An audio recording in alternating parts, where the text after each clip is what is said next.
काम वासना। क्या आपने कभी अनुभव किया है कि काम वासना कितनी चुपचाप हमारे जीवन में प्रवेश करती है? कभी कभी हम सोचते हैं कि हम सब कुछ नियंत्रण में रख रहे हैं, लेकिन क्या सच में हम अपने विचारों पर नियंत्रण रखते हैं या वो विचार हमें नियंत्रित कर रहे होते हैं? आज की कहानी एक ऐसे शिष्य की है जो अपने मन के भीतर उठते वासना के भावों से जूझ रहा है। यह कोई काल्पनिक कथा नहीं, बल्कि मनुष्य के भीतर चल रही एक सच्ची लड़ाई का आईना है। इस वीडियो में हम आपको एक ऐसी यात्रा पर लेकर चलेंगे जो न केवल विचारों को टटोलती है, बल्कि यह भी दिखाती है कि काम वासना को दबाना नहीं, समझना और संतुलित करना ही असली समाधान है। काम वासना, जिसे हम अक्सर दबाने की कोशिश करते हैं, वो तब तक दबती नहीं जब तक हम उसे समझते नहीं। अगर आपने अभी तक हमारे चैनल डेयर इंस्पायर्ड को सब्सक्राइब नहीं किया है तो सब्सक्राइब कर लीजिए और साथ ही एक प्यारा सा कमेंट भी कर दीजिए। दोस्तों, स्वागत है आप सभी का डेयर इंस्पायर्ड के एक और नई वीडियो में। जब हम अपने मन की बात मानते हैं तो हमारा मन ही हमारा नेतृत्व करता है, और जब हम मन को संतुलित कर लेते हैं तो हम अपने जीवन में हर चीज का ध्यान रखते हैं। हम अक्सर अपने मन में आने वाले अशुद्ध विचारों को रोकने की कोशिश करते हैं, लेकिन जितना अधिक हम उन्हें रोकते हैं वे उतनी ही तेजी से हमारे अंदर प्रवेश कर जाते हैं। जितना अधिक आप किसी चीज से भागते हैं, वह चीज आपको अपने पास खींच लाती है। इसलिए उस चीज से भागने की बजाय उस पर संतुलन बनाए रखना सीखिए। एक दिन एक व्यक्ति गौतम बुद्ध के पास आया और उनसे कहा, हे बुद्ध, मेरे मन में इतने अशुद्ध विचार क्यों आते हैं? मैं चाहता नहीं कि मेरे मन में ये विचार आए, परंतु मेरे मन में हमेशा काम वासना के विचार चलते रहते हैं। इन विचारों में इतना उलझ जाने से मेरी ऊर्जा और समय दोनों नष्ट हो जाते हैं और मैं कभी भी शांत नहीं रह पाता। मैं हर वक्त स्त्रियों को देखकर मोहित हो जाता हूं और खुद को रोक भी नहीं पाता। बुद्ध ने हल्की मुस्कान के साथ उस व्यक्ति से पूछा, क्या तुम्हें पता है कि यह काम वासना होती क्या है? उस व्यक्ति ने उत्तर दिया, बुद्ध, मुझे तो यह ज्ञात नहीं कि काम वासना होती क्या है, पर हां, जो भी है वह बहुत बुरी चीज है। तब बुद्ध ने समझाया, सबसे पहले तुम्हें यह समझना चाहिए कि जो भी प्राकृतिक रूप से हमारे अंदर विद्यमान है वह स्वयं में बुरी नहीं है। हमारे जीवन में हर चीज की कुछ न कुछ आवश्यकता होती है। वासना भी कोई दुष्टता नहीं है। यह हमारे मन की एक भावना है जो हमें यह एहसास दिलाती है कि हमें किसी चीज की कमी है। उसी कमी को पूरा करने की चाह में हम उस वस्तु की ओर आकर्षित हो जाते हैं। उदाहरण के लिए, अगर तुम्हें धन की कमी महसूस होती है तो तुम्हें धन की प्राप्ति की वासना हो जाएगी। वासना दरअसल एक प्रकार की कमी है जो हमें किसी आवश्यकता का एहसास कराती है, और जब यह आवश्यकता शारीरिक हो तो हम इसे काम वासना कह देते हैं। उस व्यक्ति ने गौतम बुद्ध को कहा कि बुद्ध, मुझे काम वासना का मतलब तो समझ में आ गया है, पर आप मुझे यह बताइए कि यह कहां से आती है और कैसे आती है? गौतम बुद्ध ने उत्तर दिया, काम वासना कहीं से आती नहीं है, यह तो हमारे अंदर ही विद्यमान है, और इसका होना भी जरूरी है क्योंकि इसी से मानव जाति का विस्तार होता है। उस व्यक्ति ने आगे पूछा, जब यह हमारे अंदर ही है और जरूरी भी है तो फिर लोग इसे गलत क्यों बोलते हैं? बुद्ध ने समझाया, यही तो समस्या है। लोगों ने काम वासना को गलत तरीके से समझ लिया है। वे इसे छिपाने और दबाने की कोशिश करते हैं। काम वासना अपने आप में गलत नहीं है, बल्कि इसका गलत तरीके से उपयोग करना ही गलत है। लोग जिस व्यक्ति से प्रेम करते हैं बस उसी के लिए जीने लग जाते हैं, उसे पाने को अपना लक्ष्य बना लेते हैं और उसी के बारे में हमेशा सोचते रहते हैं, पर यह सब सही नहीं है। फिर बुद्ध ने उस व्यक्ति से कहा, क्या तुम्हें पता है कि जानवरों में भी काम वासना होती है? उस व्यक्ति ने उत्तर दिया, हां बुद्ध, जानवरों में भी काम वासना होती है, क्योंकि जानवर भी तो आखिर अपनी पीढ़ी को आगे बढ़ाने के लिए होते हैं। बुद्ध ने कहा, तो फिर हम जानवरों की काम वासना को गलत क्यों नहीं कहते? उस व्यक्ति ने कहा, मुझे नहीं पता, आप ही मुझे बताइए। गौतम बुद्ध ने समझाया, जानवर अपनी काम वासना का उपयोग सिर्फ संतान उत्पन्न करने के लिए करते हैं। वे इससे आनंद प्राप्ति के लिए इसे अपने जीवन का आधार नहीं बनाते। जानवरों को प्रकृति ने इतनी समझ नहीं दी कि वे काम वासना को अपने सुख का आधार बना सकें। वहीं मनुष्य अपनी समझ के बलबूते पर प्रकृति में पाई जाने वाली हर वस्तु का उपयोग अपने सुख के लिए करता है। हम इंसानों ने ही वासना को अपने सुख का साधन बना लिया है, जबकि प्रकृति ने हमें केवल अपने वंश को आगे बढ़ाने के लिए दिया था। लेकिन इंसानों ने इसे अपने जीवन का परम लक्ष्य बना रखा है और इस तरह से काम वासना का बेलगाम हो जाना गलत है। उस व्यक्ति ने पूछा, यह काम वासना हम पर हावी क्यों होती है? तब गौतम बुद्ध ने कहा, सुनो, अब जो मैं तुम्हें बताऊंगा उसे तुम ध्यानपूर्वक सुनो। काम वासना का सारा खेल तुम्हें समझ आ जाएगा, तुम्हारे सारे सवालों का जवाब मिल जाएगा, बस ध्यान से सुनकर समझना। फिर गौतम बुद्ध उस व्यक्ति को बताना शुरू करते हैं। एक बार की बात है, एक आश्रम में गुरु और उनके शिष्य रहते थे जो रोज आश्रम के बाहर स्थित गांव में भिक्षा लेने जाते थे। उन शिष्यों में से एक जो भिक्षा लेने गांव जाता था, उसके रास्ते में एक नदी थी जिससे वह रोज भिक्षा लेने जाता। एक दिन उसने देखा कि एक लड़का पेड़ के पीछे छिपा हुआ है। वह उस लड़के के पास गया और पूछा, भाई, तुम इस पेड़ के पीछे छिपकर क्या देख रहे हो? लड़के ने कहा, तुझे नहीं दिख रहा क्या कि मैं क्या देख रहा हूं? तब शिष्य ने अपनी नजर नदी की ओर डाली। वहां उसने कुछ लड़कियों को पानी भरते देखा। शिष्य ने उस लड़के से कहा, अरे भाई, वहां तो लड़कियां पानी भर रही हैं, इसमें छिपकर देखने की क्या बात है?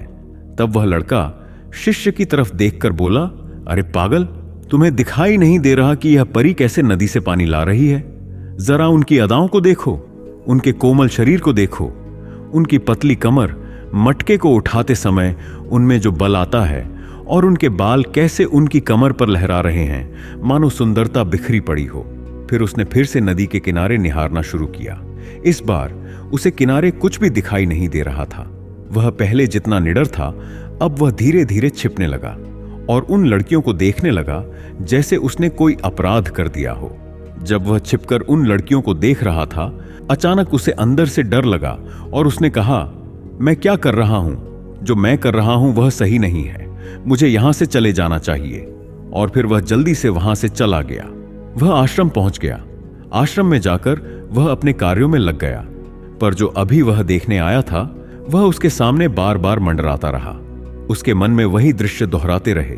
उसका दिमाग हर बात देखने को उत्सुक था और किसी भी काम में उसका मन नहीं लगता था। सुबह होते ही वह रोज जल्दी से भिक्षा के लिए आश्रम से निकल जाता और उस नदी के पास वाले पेड़ के पास जाता जहां वह लड़का पहले से मौजूद रहता था। उसके साथ मिलकर वह लड़कियों को छुप छुप कर देखने लगा। अब यह दिनचर्या उसका रोज का काम बन गया। उसके मन को किसी भी काम में लगन नहीं रह पाती थी। वह हमेशा किसी न किसी प्रकार के विचारों में उलझा रहता। वह आश्रम के कार्यों को भी ठीक से करने में सक्षम नहीं था। न ही उसे अच्छी नींद मिल पाती थी, न ही भोजन करते समय मन लग पाता था। उसका मन बार बार उन लड़कियों की खूबसूरती की ओर खींचता रहता था। यहां तक कि जब गुरु भिक्षा दे रहे थे तब भी उसका मन कहीं और ही खोया हुआ था। गुरु ने शिष्य की इन हरकतों को समझ लिया था। फिर एक दिन गुरु ने शिष्य को अपने पास बुलाया और कहा, आज से मैं भी तुम्हारे साथ भिक्षा मांगने चलूंगा। तुम और मैं एक साथ भिक्षा मांगने चलेंगे। शिष्य ने गुरु को मना करते हुए कहा, नहीं गुरुदेव, आप परेशान क्यों हो रहे हैं? मैं अकेले ही ठीक से भिक्षा मांग सकता हूं। गुरु ने कहा, ठीक है, तुम अकेले ही भिक्षा मांगने जाओ। शिष्य तुरंत भिक्षा मांगने निकल पड़ा। लोग उसे देखने के लिए उसके पीछे पीछे चलने लगे। थोड़ी दूर जाने पर गुरु ने देखा कि उनका शिष्य एक अपराधी की तरह एक लड़के के साथ पेड़ के पीछे छिपा हुआ है और छिपकर कुछ देख रहा है। गुरु भी शिष्य के पीछे जाकर खड़े हो गए। उन्होंने देखा कि शिष्य पेड़ के पीछे छुपकर नदी से पानी भर रही लड़कियों को देख रहा था। गुरु ने शिष्य से कहा, क्या देख रहे हो? अपने गुरु की आवाज सुनकर शिष्य डर गया। उसके पसीने छूटने लगे और वह ऐसे कांपने लगा मानो किसी चोर को पकड़ लिया हो। उसकी हालत बिगड़ गई और वह कुछ भी बोल नहीं पाया। दूसरा शिष्य जो उसके साथ था वहां से भाग गया। उसके मुंह से कुछ टूटे फूटे शब्द निकल रहे थे और वह अपने गुरु की ओर नजर भी नहीं मिला पा रहा था। गुरु ने शिष्य की तरफ देखा और कहा, मेरा शिष्य तो निर्भय था, उसे तो किसी भी चीज का डर नहीं था, लेकिन यह क्या, तुम तो भय के मारे कांप रहे हो। शिष्य ने गुरु से कहा, मुझे माफ कर दो गुरुदेव, मेरा इसमें कोई दोष नहीं है। उस लड़के ने मुझे बहका दिया था, लेकिन आपसे मैं वादा करता हूं कि आज के बाद मैं ऐसा कभी दोबारा नहीं करूंगा। मुझे माफ कर दो। गुरुदेव ने शिष्य से कहा, कोई बात नहीं, पर इस बात का ध्यान रखना कि हम जैसी संगति करते हैं वैसा ही फल हमें प्राप्त होता है। हम जैसी संगति करते हैं उसी के विचार हमारे अंदर प्रवेश करते हैं। इसीलिए अच्छी संगति अपनाओ ताकि तुम्हारे अंदर अच्छे विचारों का प्रवेश हो। फिर गुरु और शिष्य आश्रम लौट आए और शिष्य फिर से आश्रम के कार्यों पर ध्यान देने लगा। उसने पुरानी राह छोड़ दी और दूसरे रास्ते से चलना शुरू कर दिया। वह अपने कार्यों को ध्यान से करने लगा, परंतु धीरे धीरे उसके अंदर क्रोध उत्पन्न होने लगा। इसी कारण से वह अन्य शिष्यों पर क्रोध करने लगा और बेचैन रहने लगा। वह सही समय पर भोजन भी नहीं करता था, बल्कि बहुत कम भोजन करता था। एक रात गुरु शिष्य के पास आए और उनसे बोले, अब तक तुमने कितनी बार अपना वादा तोड़ दिया है? यह सुनकर शिष्य तुरंत ही गुरु के चरणों में गिर पड़ा और रोने लगा। रोते रोते उसने गुरु से कहा, गुरुदेव, मैं कई बार अपना वादा तोड़ चुका हूं, फिर भी मैं वादा करता हूं, पर हर बार जब मैं वादा तोड़ देता हूं, मेरा मन मेरे वश में नहीं रहता। मैं बहुत कोशिश करता हूं कि अपने मन से सारे बुरे विचार निकाल दूं, पर चाहकर भी मैं ऐसा नहीं कर पाता। फिर गुरु ने शिष्य को लेकर आश्रम के बगीचे में चले गए।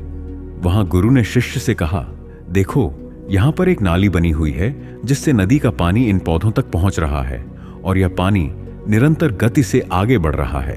क्या तुम इस पानी के बहाव को रोक सकते हो? शिष्य ने उत्तर दिया, हाँ गुरुदेव, मैं इस बहाव को रोक सकता हूं। तुरंत शिष्य ने मिट्टी उठाकर नाली में रख दी। थोड़ी देर के लिए पानी रुक गया, परंतु फिर मिट्टी के ऊपर से पानी बहने लगा। गुरु ने शिष्य से कहा, अरे ये क्या, ये तो पानी रुका ही नहीं। फिर शिष्य ने कुछ कंकर पत्थर उठाकर नाली में रख दिए। थोड़ी देर के लिए पानी फिर से रुक गया, लेकिन थोड़ी देर बाद उन कंकड़ पत्थरों के ऊपर से पानी निकल आया। गुरु ने शिष्य से कहा, शिष्य, यह क्या हुआ? पानी फिर से बहने लग गया। तुम तो बोल रहे थे कि तुम इसे रोक दोगे। तब शिष्य ने कहा, कोई बात नहीं गुरुदेव, मैं इस पानी को रोक कर दिखाऊंगा। शिष्य फिर से एक बड़ा सा पत्थर लेकर आया और उसे नाली में रख दिया, जिससे पानी थोड़ी देर के लिए रुक गया। तब उसने गुरु से कहा, देखिए गुरुदेव, मैंने कहा था ना कि मैं पानी को रोक दूंगा। मैंने आपकी बात पूरी कर दी। गुरु मुस्कुराए और बोले, अच्छा, जरा ध्यान से देखो, पानी रुक गया क्या? नहीं, पीछे की नाली तोड़कर बाहर निकल गया और अगल बगल से बहने लगा। देखो, यह पत्थर के आगे भी आ गया और अपना रास्ता बदलकर फिर से आगे की ओर बहने लगा। और थोड़ी देर बाद ऐसा ही हुआ। फिर गुरु ने शिष्य को समझाया, तुम्हारे साथ भी तो ऐसा ही चल रहा है। तुम बार बार प्रयास कर रहे हो, बड़े से बड़ा प्रयास कर रहे हो, पर हर बार तुम्हारा प्रयास असफल हो जाता है और ऐसा हमेशा होता रहेगा। चाहे तुम कितना भी बड़ा पत्थर रख लो, पानी तो अपना रास्ता बना ही लेगा। यह सब देखकर शिष्य ने गुरु से कहा, हे गुरुदेव, क्या कोई ऐसा तरीका नहीं है जिससे मैं गंदे विचारों से बाहर निकल सकूं और वे मेरे मन में आए ही ना? गुरु ने शिष्य को एक नदी के पास ले गए, जहां से बगीचे में पानी जा रहा था। गुरु ने शिष्य से कहा, वह पानी इसी नदी से आ रहा है। अगर हम यहीं से उस रास्ते को बंद कर दें जहां से पानी बगीचे में जा रहा है, तो क्या हम पानी को रोक नहीं सकते? शिष्य ने कहा, हाँ गुरुदेव, अवश्य ऐसा हो सकता है। मैं इस पानी को यहीं से बंद कर देता हूं। फिर शिष्य ने बहुत मेहनत करके नदी से जाने वाले रास्ते को पत्थर और मिट्टी से भरकर बंद कर दिया और गुरु से कहा, गुरुदेव, मैंने पानी को बंद कर दिया है, अब यह पानी बगीचे में जाएगा ही नहीं। तब गुरु ने कहा, शिष्य, अगर पानी बगीचे में नहीं जाएगा तो पेड़ पौधों को पानी कहां से मिलेगा? उन पेड़ों पौधों को तो पानी की आवश्यकता है। कुछ पेड़ पौधे ऐसे हैं जिन्हें रोज पानी चाहिए, वे मुरझाकर सूख जाएंगे, तो पानी को हमें खोलना ही होगा। शिष्य ने गुरु की बात सुनकर वापस नदी से जाने वाले रास्ते को खोल दिया। तब गुरु ने शिष्य से पूछा, शिष्य, अगर हम इस नदी के पूरे पानी को बगीचे की तरफ मोड़ दें तो क्या होगा? शिष्य ने जवाब दिया, गुरुदेव, वहां पर जितने भी पेड़ पौधे हैं वे सभी नष्ट हो जाएंगे, वहां कुछ भी नहीं बचेगा। फिर गुरु मुस्कुराए और बोले, तुम इस बात को समझो कि हमें किसी भी चीज को रोकना नहीं है, बल्कि हमेशा संतुलन बनाए रखना है। जैसे कम पानी से भी पौधे नष्ट हो जाते हैं और ज्यादा पानी से भी, वैसे ही हमारा जीवन संतुलन पर निर्भर करता है। गुरु ने शिष्य से पूछा, अगर मैं तुम्हें कहूं कि तुम के बारे में मत सोचो, तो तुम्हारे मन में सबसे पहले किसका चित्र आएगा? शिष्य ने जवाब दिया, गुरुदेव, मेरे मन में तो सबसे पहले आम का ही चित्र आएगा। गुरु ने समझाया, जब हम गंदे विचारों को जबरन रोकने का प्रयास करते हैं तो वे और भी मजबूती से हमारे अंदर प्रवेश कर जाते हैं, इसलिए हमें उन्हें दबाने की कोशिश कभी नहीं करनी चाहिए। फिर गुरु शिष्य के पास गए और बोले, बुरे लोगों की संगति के कारण भी हमारे अंदर गंदे विचार आते हैं। कभी कभी ऐसा भी होता है कि हमारे अंदर स्वाभाविक कामुकता नहीं होती, परंतु कुछ अश्लील लोगों के साथ रहने से वे हम पर हावी हो जाती हैं। इस पर शिष्य ने कहा, गुरुदेव, आप सही कह रहे हैं, मैं अपने लक्ष्य से भटक गया था। उस रात शिष्य ने बहुत शांति से सोया, सुबह पूरे मन से अपना काम किया और फिर उसी भिक्षा लेने चला गया जहां वह लड़का आज भी पेड़ के पीछे छुपकर उन लड़कियों को देख रहा था।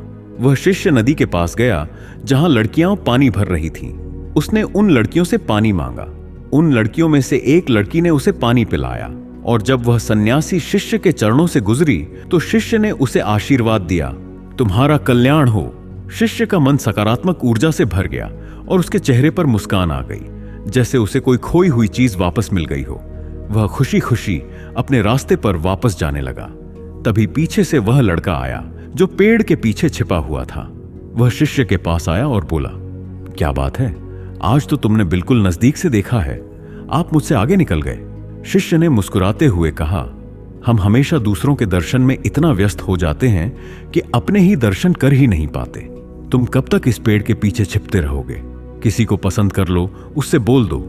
अगर वह भी तुम्हें पसंद करती है तो शादी कर लो और उससे पहले तुम कुछ बन जाओ, अपने आप को पहचान लो। ऐसे अपना समय बर्बाद मत करो। फिर वह लड़का रोज उस शिष्य से मिलने लगा। उसने नदी पर जाना छोड़ दिया और अपने जीवन में कुछ बड़ा करने के लिए संघर्ष करने लगा। तुमने देखा ना, संगति का असर क्या होता है। अपनी संगति बदलो, अपने विचार बदलो। बुद्ध ने उस व्यक्ति से पूछा, क्या तुम्हें तुम्हारे सारे सवालों का जवाब मिल गया? उस व्यक्ति ने कहा, हाँ महात्मा जी, आपका बहुत बहुत धन्यवाद। तब गौतम बुद्ध ने कहा, जब तुम्हारे मन में गंदे विचार आए तो अपने आप को दोषी मत मानो। यह शरीर है और यह सब हजारों वर्षों से सिखाया गया है। यह केवल तुम्हारे सोच लेने या शपथ लेने से टूटने वाला नहीं है, बल्कि तुम्हारे पास वह शक्ति और ऊर्जा है जिसका तुम्हें संतुलित उपयोग करना है। तुम एक जीवित ऊर्जा हो जो कुछ भी अनुभव करने के लिए स्वतंत्र है और निर्माण करने के लिए भी स्वतंत्र है। इसलिए अपने आप को पहचानो। यह कहते हुए गौतम बुद्ध मौन हो गए और वह व्यक्ति वहां से चला गया। आज की यह कहानी सिर्फ एक शिष्य की नहीं थी। ये उस अंदरूनी संघर्ष की बात थी जो हम सबके भीतर किसी न किसी रूप में चलता ही रहता है। काम वासना, जिसे हम अक्सर दबाने की कोशिश करते हैं, वो तब तक दबती नहीं जब तक हम उसे समझते नहीं। जीवन में संतुलन ही सबसे बड़ा धर्म है और जब हम अपने विचारों को स्वीकार कर लेते हैं तभी असली परिवर्तन की शुरुआत होती है। अगर यह कहानी आपके मन को छू गई हो तो इसे सिर्फ यहीं मत छोड़िए। नीचे कमेंट में बताइए कि आपने इससे क्या सीखा और क्या आपके भीतर भी कभी ऐसा कोई संघर्ष हुआ है। वीडियो को लाइक और शेयर जरूर करें और अगर आप ऐसे ही गहराई वाले विचारों से जुड़ी कहानियां सुनना चाहते हैं तो चैनल को सब्सक्राइब करना मत भूलिए। मिलते हैं अगली कहानी में। तब तक के लिए अपने विचारों से मित्रता कीजिए, युद्ध नहीं। धन्यवाद।